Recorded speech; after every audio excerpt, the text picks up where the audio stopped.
नमस्कार साथियों, स्वागत है आप सभी का रैंकर्स जी के यूट्यूब चैनल में। दोस्तों, आज की इस वीडियो में हम उत्तर प्रदेश करंट अफेयर का पार्ट 3 कवर करने वाले हैं। और जैसे कि आप सभी लोगों ने देखा ही है, हमने उत्तर प्रदेश करंट अफेयर के पहले और दूसरे पार्ट को बहुत अच्छी तरह से कवर किया है तथा बहुत ही डिटेल वाइज मैंने आपको उन सभी क्वेश्चंस को अच्छे से डिस्कस कराया है। यदि किसी ने भी अभी तक फर्स्ट और सेकंड पार्ट ना कवर किया हो तो वो डिस्क्रिप्शन बॉक्स में जाकर वहां से कवर कर सकता है, क्योंकि डिस्क्रिप्शन बॉक्स में मैंने प्लेलिस्ट का लिंक दिया हुआ है। दोस्तों, इस करंट अफेयर की सीरीज को कवर करने के साथ साथ मैं आपको यह निश्चितता दिलाना चाहता हूं कि आपको उत्तर प्रदेश के करंट अफेयर को लेकर बिल्कुल भी चिंता करने की जरूरत नहीं है। आपको उत्तर प्रदेश का प्रत्येक करंट अफेयर इसी उत्तर प्रदेश करंट अफेयर की सीरीज में कवर करा दिया जाएगा। आपके एग्जाम में आने वाला करंट अफेयर का हर एक क्वेश्चन आपको यहीं से देखने के लिए मिलेगा। तो चलिए शुरुआत करते हैं आज की क्लास की। पहला क्वेश्चन आप सभी के सामने है। इस क्लास में भी मैंने पहले की तरह बहुत सी डिटेल को शामिल भी किया हुआ है तथा अच्छे से इस क्लास को कवर करने का प्रयास करना। पहला क्वेश्चन आप सभी के सामने दिया गया है, उत्तर प्रदेश में भव्य दिव्य महाकुंभ किस वर्ष आयोजित होने वाला है। तो उत्तर प्रदेश के अंदर जो दिव्य महाकुंभ का आयोजन है वो 2025 के अंदर होने वाला है। ऑप्शन नंबर 20 का बिल्कुल करेक्ट आंसर है। अब जब बात महाकुंभ की हुई है तो भारत के कितने शहरों में इस महाकुंभ का आयोजन किया जाता है तथा वे शहर कौन सी नदी के किनारे बसे हुए हैं, एक बार इन क्वेश्चंस को भी डिस्कस कर लेते हैं। तो पहले नंबर पर आ जाता है आपका हरिद्वार। हरिद्वार में गंगा नदी के किनारे महाकुंभ का आयोजन किया जाता है। दूसरे नंबर पर आ जाता है नासिक। नासिक में गोदावरी नदी के किनारे किया जाता है। तीसरे नंबर पर है उज्जैन। उज्जैन में शिप्रा नदी के किनारे किया जाता है। और चौथे नंबर पर है प्रयागराज। प्रयागराज को संगम भी कहा जाता है तथा गंगा नदी के किनारे इस महाकुंभ का आयोजन किया जाता है। संपूर्ण भारत की ये 4 जगह हैं, हरिद्वार, नासिक, उज्जैन और प्रयागराज। और इन्हीं चारों स्थानों पर एक एक बार महाकुंभ का आयोजन किया जाता है। तो उम्मीद करूंगा आपको क्वेश्चन क्लियर हो गया होगा। चलते हैं नेक्स्ट क्वेश्चन पे। नेक्स्ट क्वेश्चन भी आप सभी के सामने है। मुख्यमंत्री कन्या सुमंगला योजना के तहत उत्तर प्रदेश सरकार ने 6 श्रेणियों में कितना अनुदान बढ़ाया है। तो उत्तर प्रदेश सरकार के द्वारा हाल ही में मुख्यमंत्री कन्या सुमंगला योजना के लिए 15,000 रुपये की राशि दी जाती थी, परंतु हाल ही में इस 15,000 रुपये की राशि को बढ़ाकर 25,000 रुपये कर दिया गया। तो ऑप्शन नंबर सी यहाँ पर बिल्कुल करेक्ट आंसर हो जाएगा। बात करूं इस मुख्यमंत्री कन्या सुमंगला योजना की शुरुआत कब हुई, तो इस योजना की शुरुआत 25 अक्टूबर 2019 को लखनऊ से की गई थी। ये चीज़ भी आपको पता होनी चाहिए। नेक्स्ट क्वेश्चन पर चलते हैं। नेक्स्ट क्वेश्चन है आप सभी के सामने। राज्य सरकार 19 फरवरी 2024 को होने वाले ग्राउंड ब्रेकिंग सेरेमनी का उद्घाटन किया है। ये किससे संबंधित है। तो उत्तर प्रदेश सरकार ने हाल ही में इस ग्राउंड ब्रेकिंग सेरेमनी का उद्घाटन किया है और यह ग्राउंड ब्रेकिंग सेरेमनी जो है उद्योग से संबंधित है। ऑप्शन नंबर सी इसका बिल्कुल करेक्ट आंसर है। इस ग्राउंड ब्रेकिंग सेरेमनी का उद्घाटन जो है वो लखनऊ में किया गया तथा इसका उद्देश्य उत्तर प्रदेश को हरित उद्योग आधार वाले राज्य के रूप में प्रदर्शित करना है। तो इतना फैक्ट आपको इससे ध्यान रखना है। नेक्स्ट क्वेश्चन पर चलते हैं। उत्तर प्रदेश सरकार ने कितने करोड़ रुपए की रैपिड रेल कॉरिडोर परियोजना को मंजूरी दी है, जिसका उद्देश्य क्षेत्र में कई हवाई अड्डों को निर्बाध रूप से जोड़ना है। तो इस क्वेश्चन का करेक्ट आंसर हो जाएगा 16,000 करोड़ रुपए की परियोजना को हाल ही में उत्तर प्रदेश सरकार के द्वारा मंजूरी प्रदान कर दी गई है। तो ऑप्शन नंबर ए इसका बिल्कुल करेक्ट आंसर है। और इसी रैपिड रेल कॉरिडोर परियोजना का ही अन्य नाम हो जाता है नमो भारत ट्रेन प्रोजेक्ट। इसके तहत नमो रेल चलाई जाएगी तथा अगर बात करूं पहली नमो रेल कहां पर चलाई जाएगी, तो पहली नमो रेल गाजियाबाद में चलाई जाएगी। ये चीज़ भी आपको पता होनी चाहिए। नेक्स्ट क्वेश्चन पर चलते हैं। भगवान रामलला के लिए अयोध्या राम मंदिर में कौन सी नवीन सुविधा शुरू की जाएगी। तो भगवान राम के लिए अयोध्या राम मंदिर के अंदर सूर्य तिलक नामक सुविधा की शुरुआत कर दी गई है। ऑप्शन नंबर 20 का बिल्कुल करेक्ट आंसर है। Next question. अयोध्या में राम मंदिर के प्राण प्रतिष्ठा में दक्षिण कोरिया के किम चुल सू को क्यों आमंत्रित किया गया है। तो अयोध्या राम मंदिर के प्राण प्रतिष्ठा समारोह के अंदर हाल ही में अतिथि के रूप में दक्षिण कोरिया के किम चुल सू को आमंत्रित किया गया था। अब क्वेश्चन में आपसे पूछा है कि इन्हें आमंत्रित क्यों किया गया था। अगर बात करूं आपसे अयोध्या की राजकुमारी की, तो सर्वप्रथम अयोध्या की राजकुमारी थी रानी हेओ। रानी हेओ के वंशज हैं किम चुल सो। इसी कारण से इन्हें अयोध्या में राम मंदिर के प्राण प्रतिष्ठा समारोह में आमंत्रित किया गया था। तो ऑप्शन नंबर 20 का बिल्कुल करेक्ट आंसर हो जाएगा। बात करूं प्राण प्रतिष्ठा का आयोजन कब हुआ, तो 22 जनवरी 2024 को प्राण प्रतिष्ठा का आयोजन किया गया था। प्राचीन काल में अयोध्या की राजकुमारी सूरी रत्ना ने दक्षिण कोरिया के राजा से विवाह किया था तथा रानी हेओ के नाम से प्रसिद्ध हुई थी। और इन्हीं रानी हेओ के वंशज हैं किम चुल सो, जिस कारण से इन्हें अयोध्या राम मंदिर प्राण प्रतिष्ठा समारोह में आमंत्रित किया गया है। तो उम्मीद करूंगा आपको क्वेश्चन समझ में आ गया होगा। नेक्स्ट क्वेश्चन पर चलते हैं। Next question. हाल ही में उत्तर प्रदेश के किस मेडिकल कॉलेज में एक सुपर स्पेशलिटी ब्लॉक का वर्चुअल उद्घाटन किया गया है। तो इस सुपर स्पेशलिटी ब्लॉक का वर्चुअल उद्घाटन जो है यह गणेश शंकर विद्यार्थी मेमोरियल मेडिकल कॉलेज के अंदर किया गया है। ऑप्शन नंबर बी यहाँ पर बिल्कुल करेक्ट आंसर हो जाएगा। नेक्स्ट क्वेश्चन पर चलते हैं। बेसिक शिक्षा विभाग द्वारा जारी दिशा निर्देशों के अनुसार राज्य के प्राथमिक और उच्च प्राथमिक विद्यालय में किस उम्र के बच्चे को कक्षा 1 में प्रवेश दिया जाएगा? तो हाल ही में उत्तर प्रदेश सरकार के द्वारा यह निर्णय ले लिया गया है कि उत्तर प्रदेश सरकार के अंदर 6 वर्ष के बच्चे को कक्षा 1 में प्रवेश दिया जाएगा। तो ऑप्शन नंबर सी इसका बिल्कुल करेक्ट आंसर है। बात करूं बेसिक शिक्षा अधिनियम की तो 1972 में पास किया गया था और यूपी के अंदर बेसिक शिक्षा विभाग की स्थापना भी 1972 के अंदर ही की गई है। नेक्स्ट क्वेश्चन पर चलते हैं। उत्तर प्रदेश माध्यमिक शिक्षा परिषद द्वारा जारी हालिया निर्देश का फोकस क्या है?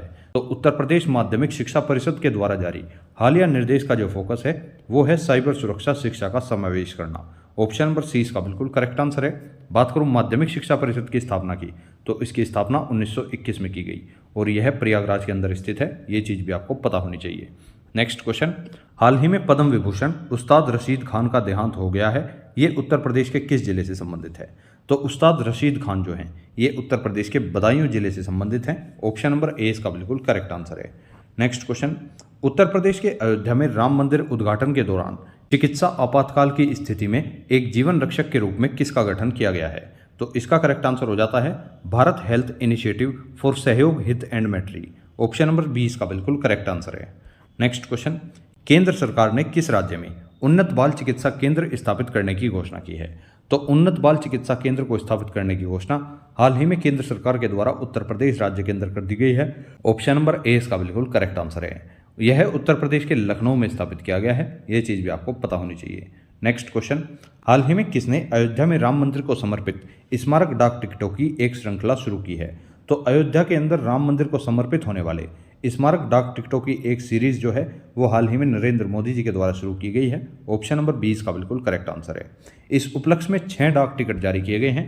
इनमें से पहले डाक टिकट पर राम मंदिर का चित्रण किया गया है, दूसरे पर गणेश जी का चित्रण है, तीसरे पर हनुमान जी का है, चौथे पर जटायु जी का है और छठे डाक टिकट पर मां शबरी जी का चित्रण किया गया है। तो इन टिकटों को भी आपको ध्यान रखना है तथा इन टिकटों के ऊपर छपी चित्रण को भी आपको ध्यान रखना है। नेक्स्ट क्वेश्चन पर चलते हैं। हाल ही में उत्तर प्रदेश के बुलंदशहर में उद्घाटन की गई परियोजनाओं की कुल लागत क्या है? तो बुलंदशहर में उद्घाटित की गई कुल परियोजनाओं की कुल लागत की अगर बात करूं तो 19,100 करोड़ रुपए की परियोजनाएं बुलंदशहर में उद्घाटन कर दी गई हैं। तो ऑप्शन नंबर सी इसका बिल्कुल करेक्ट आंसर है। Next question. उत्तर प्रदेश के किस जनपद में एशिया का सबसे बड़ा फिश मार्केट बनाने का निर्देश दिया गया है? तो एशिया की सबसे बड़ी मछली मंडी जो है वो चंदौली में बनाने का निर्देश दिया गया है। अगर बात करूँ दूसरी सबसे बड़ी मछली मंडी कहाँ पर बनाई जाएगी तो दूसरी सबसे बड़ी मंडी जो है वो मुरादाबाद के अंदर बनाई जाएगी। बात करूँ पहला मछली संग्रहालय कहाँ पर बना तो ये लखनऊ के तेलीबाग में बनाया गया है। देश का राष्ट्रीय जलीय जीव कौन है तो ये गंगा डॉल्फिन को बनाया गया है और यूपी का राजकीय जलीय जीव कौन है तो ये भी गंगा डॉल्फिन को ही बना दिया गया है। नेक्स्ट क्वेश्चन पर चलते हैं। उत्तर प्रदेश के किस जनपद में पहली बार ट्रांसजेंडर प्राइड वॉक का आयोजन किया गया है? तो ट्रांसजेंडर प्राइड वॉक का आयोजन उत्तर प्रदेश के लखनऊ जनपद में किया गया है। ऑप्शन नंबर सी इसका बिल्कुल करेक्ट आंसर है। देश का पहला ट्रांसजेंडर विश्वविद्यालय कहाँ पर है तो ये कुशीनगर के अंदर है। पहली ट्रांसजेंडर सेल कहाँ पर बनाएगी तो ये लखनऊ में बनाएगी। पहली ट्रांसजेंडर हेल्प डेस्क कहाँ पर बनाएगी यह भी लखनऊ में ही बनाई गई है। नेक्स्ट क्वेश्चन है। उत्तर प्रदेश के किस जनपद में प्रदेश का सबसे बड़ा दुग्ध प्लांट स्थापित किया गया है? तो उत्तर प्रदेश का सबसे बड़ा दूध का प्लांट जो है वो हाल ही में वाराणसी के अंदर स्थापित किया जा रहा है। ऑप्शन नंबर 20 का बिल्कुल करेक्ट आंसर है। यह प्लांट अमूल के द्वारा स्थापित किया गया है जिसे बनास डेयरी के नाम से जाना जाएगा। सर्वाधिक दुग्ध उत्पादन करने में यूपी सर्वप्रथम पहले स्थान पर है, दूसरा स्थान जबकि राजस्थान को दिया गया तथा तीसरे स्थान पर मध्य प्रदेश रखा गया है। Next question. उत्तर प्रदेश के तीर्थ स्थलों के गोल्डन ट्रायंगल में कौन सा जनपद शामिल नहीं है? तो उत्तर प्रदेश के तीर्थ स्थानों को जोड़ने वाले गोल्डन ट्रायंगल में उत्तर प्रदेश के 3 जनपद शामिल हैं जिनमें से पहला अयोध्या हो जाता है, दूसरा प्रयागराज है व तीसरा वाराणसी है। आपसे इस क्वेश्चन में पूछा है कि गोल्डन ट्रायंगल में कौन सा जनपद शामिल नहीं है तो आपको ध्यान से देखना है मथुरा यहाँ पर आपका शामिल नहीं है। तो इस क्वेश्चन का आंसर हो जाएगा ऑप्शन नंबर ए। जबकि अयोध्या भी शामिल है, प्रयागराज भी शामिल है और वाराणसी भी शामिल है। तो ऑप्शन नंबर ए यहाँ पर बिल्कुल करेक्ट आंसर होगा। नेक्स्ट क्वेश्चन पर चलते हैं। दुग्ध उत्पादन में वर्तमान में उत्तर प्रदेश का कौन सा स्थान है? तो जैसा कि मैंने आपको अभी बताया दुग्ध उत्पादन करने के मामले में उत्तर प्रदेश का पहला स्थान है। ऑप्शन नंबर सी इसका बिल्कुल करेक्ट आंसर है। देश के दुग्ध उत्पादन में उत्तर प्रदेश का 15.7% योगदान है। ये चीज़ भी आपको पता होनी चाहिए। और सर्वाधिक दुग्ध उत्पादन यूपी में ही किया जाता है। दूसरे स्थान पर राजस्थान रखा गया है व तीसरे स्थान पर इसमें मध्य प्रदेश को स्थान दिया गया है। बात करूँ राष्ट्रीय डेयरी अनुसंधान संस्थान कहाँ पर स्थित है, तो यह हरियाणा के करनाल जिले में स्थित हो जाता है। जबकि श्वेत क्रांति या दुग्ध क्रांति के जनक किसे कहा जाता है, तो इनका नाम है वर्गीज कुरियन। नेक्स्ट क्वेश्चन पर चलते हैं। हाल ही में उत्तर प्रदेश के मुख्यमंत्री योगी आदित्यनाथ ने केंद्रीय औषधि एवं सुगंध पौधा संस्थान द्वारा आयोजित किसान मेले का उद्घाटन किस जनपद में किया है, तो ये जो किसान मेला है ना मेरे दोस्त, इसका आयोजन लखनऊ के अंदर किया गया है। ऑप्शन नंबर 20 का बिल्कुल करेक्ट आंसर है। नेक्स्ट क्वेश्चन, उत्तर भारत का पहला मानव डीएनए बैंक निम्न में से किस संस्थान में बनाया जा रहा है, तो भारत का पहला मानव डीएनए बैंक जो है वो हाल ही में बनारस हिंदू विश्वविद्यालय के अंदर बनाया जा रहा है। ऑप्शन नंबर 30 का बिल्कुल करेक्ट आंसर है, और यही उत्तर प्रदेश का भी पहला मानव डीएनए बैंक होने वाला है। नेक्स्ट क्वेश्चन, उत्तर प्रदेश सरकार के द्वारा निम्नलिखित में से किस बीमारी के उन्मूलन के लिए वार्षिक मास ड्रग एडमिनिस्ट्रेशन अभियान शुरू करने का निर्देश दिया गया है, तो इसका करेक्ट आंसर हो जाता है फाइलेरिया। अर्थात फाइलेरिया के लिए वार्षिक मास ड्रग एडमिनिस्ट्रेशन अभियान शुरू करने का निर्देश दिया गया है। ऑप्शन नंबर 20 का बिल्कुल करेक्ट आंसर है। अब फाइलेरिया तथा इससे संबंधित कुछ अन्य लक्ष्य भी आपको बता देता हूं। जैसे विश्व स्तर पर फाइलेरिया उन्मूलन का क्या लक्ष्य रखा गया है, तो 2030 तक लक्ष्य रखा गया है। भारत के स्तर पर फाइलेरिया उन्मूलन का लक्ष्य 2027 तक रखा गया है। उत्तर प्रदेश के स्तर पर फाइलेरिया उन्मूलन का लक्ष्य 2026 तक रखा गया है। अब अगर बात करूं टीबी की, तो भारत सरकार का टीबी उन्मूलन का लक्ष्य 2025 तक रखा गया। भारत सरकार का मलेरिया उन्मूलन का लक्ष्य 2030 तक रखा गया, व भारत सरकार का ही एड्स उन्मूलन का लक्ष्य 2030 तक रखा गया। भारत सरकार का ही सिकल सेल एनीमिया का लक्ष्य 2047 तक रखा गया है, तो ये लक्ष्य भी आपको ध्यान रखने हैं। नेक्स्ट क्वेश्चन, हाल ही में उत्तर प्रदेश सरकार द्वारा जैविक खेती प्रेरक का कार्य करने के लिए निम्न में से किसे सम्मानित किया गया है, तो हाल ही में उत्तर प्रदेश सरकार के द्वारा जैविक खेती प्रेरक का कार्य करने के लिए राकेश कुमार, सुमन रानी व सना खान, इन तीनों को ही सम्मानित किया गया है। तो ऑप्शन नंबर डी यहाँ पर बिल्कुल करेक्ट आंसर है। बात करूं भारत का पहला जैविक राज्य कौन सा है, तो इसका नाम है सिक्किम। और अगर आपसे पूछे पहला जैविक केंद्र शासित प्रदेश कौन सा है, तो वो हो जाता है लक्षद्वीप। नेक्स्ट क्वेश्चन पर चलते हैं। निम्न में से किस संस्थान के द्वारा भारत के पहले हाइपर वेलोसिटी टनल का सफल परीक्षण किया गया है, तो हाल ही में इसका सफल परीक्षण IIT कानपुर के द्वारा किया गया है। ऑप्शन नंबर 20 का बिल्कुल करेक्ट आंसर है। यह टनल 24 मीटर लंबी है, जिसका नाम जिंगर ठंडा टनल रखा गया है। नेक्स्ट क्वेश्चन पर चलते हैं। हाल ही में उत्तर प्रदेश के निम्न में से किस जनपद में मेगा क्षेत्रीय किसान मेले का आयोजन किया गया है, तो यहाँ पर बात हुई है मेगा क्षेत्रीय किसान मेला। इसका आयोजन वाराणसी के अंदर किया गया है। ऑप्शन नंबर 30 का बिल्कुल करेक्ट आंसर है। इसका आयोजन भारतीय सब्जी अनुसंधान परिषद के द्वारा किया गया, तथा भारतीय सब्जी अनुसंधान परिषद कहाँ पर है, यह वाराणसी के अंदर है। इसी कारण से मेगा क्षेत्रीय किसान मेले का आयोजन भी वाराणसी के अंदर ही हुआ है। हाल ही में उत्तर क्षेत्रीय किसान मेले का आयोजन कहाँ पर किया गया, तो उत्तर क्षेत्रीय किसान मेले का आयोजन झांसी के अंदर किया गया है। ये सभी मेले आपको ध्यान रखने हैं, क्योंकि यहाँ से एक नए क्वेश्चन आपके एग्जाम में जरूर बनेगा। नेक्स्ट क्वेश्चन पर चलते हैं। उत्तर प्रदेश के किस रेलवे जंक्शन पर पहला कोच रेस्टोरेंट बनाया जाएगा, तो उत्तर प्रदेश के प्रयागराज रेलवे जंक्शन पर पहला कोच रेस्टोरेंट बनाया जाएगा। ऑप्शन नंबर 30 का बिल्कुल करेक्ट आंसर है। बात करूँ पहला रेस्टोरेंट ऑन व्हील्स कहाँ पर बना, तो ये लखनऊ के चारबाग स्टेशन में बन चुका है। नेक्स्ट क्वेश्चन, उत्तर प्रदेश के किस स्थान पर पहला मिशन शक्ति कैफे खोला गया है, तो पहला मिशन शक्ति कैफे जो है ये उत्तर प्रदेश के गोंडा जिले में खोल दिया गया है। ऑप्शन नंबर 20 का बिल्कुल करेक्ट आंसर है। यह पूर्णतः महिलाओं द्वारा संचालित कैफे है। नेक्स्ट क्वेश्चन की अगर बात करूं, तो उत्तर प्रदेश के किस जिले में all India institute of speech and hearing satellite की सेंटर की स्थापना की गई है, तो all India institute of speech and hearing satellite centre, इसकी आधारशिला जो है वो कानपुर के अंदर रखी गई है। ऑप्शन नंबर 30 का बिल्कुल करेक्ट आंसर है। इसकी आधारशिला कानपुर के किस कॉलेज में रखी गई, इसकी आधारशिला गणेश शंकर विद्यार्थी मेमोरियल मेडिकल कॉलेज कानपुर के अंदर रखी गई है। ये चीज़ भी आपको पता होनी चाहिए। नेक्स्ट क्वेश्चन की अगर बात करूं, उत्तर प्रदेश के किस स्थान पर महाभारत की थीम पर आधारित पार्क एम्यूजमेंट जोन विकसित किया जा रहा है, तो हाल ही में इसकी स्थापना नोएडा के अंदर की जा रही है। ऑप्शन नंबर ए इसका बिल्कुल करेक्ट आंसर है। बात करूं वेदवन पार्क कहां पर स्थित है, तो यह नोएडा के अंदर स्थित हो जाता है। नेक्स्ट क्वेश्चन पर चलते हैं। यूपी के मुख्यमंत्री योगी आदित्यनाथ ने निम्न में से किस नदी में जल विहार को सुगम बनाने के लिए सोलर क्रूज मारुति का उद्घाटन किया है, तो इस क्वेश्चन का करेक्ट आंसर हो जाता है सरयू नदी के किनारे। ऑप्शन नंबर 20 का बिल्कुल करेक्ट आंसर है। यह अयोध्या में स्थापित किया गया है। ये चीज़ भी आपको ध्यान रखनी है। नेक्स्ट क्वेश्चन है, उत्तर प्रदेश के किस जनपद में प्रदेश की पहली स्टेम लैब को स्थापित किया गया है, तो उत्तर प्रदेश की पहली स्टेम लैब जो है ये वाराणसी के अंदर स्थापित की गई है। ऑप्शन नंबर 30 का बिल्कुल करेक्ट आंसर है। नेक्स्ट क्वेश्चन, चौधरी चरण सिंह बाण शोध केंद्र उत्तर प्रदेश के किस जनपद में स्थापित किया गया है, तो चौधरी चरण सिंह बाण शोध केंद्र जो है ये उत्तर प्रदेश के मेरठ जनपद में स्थापित किया गया है। ऑप्शन नंबर 20 का बिल्कुल करेक्ट आंसर है।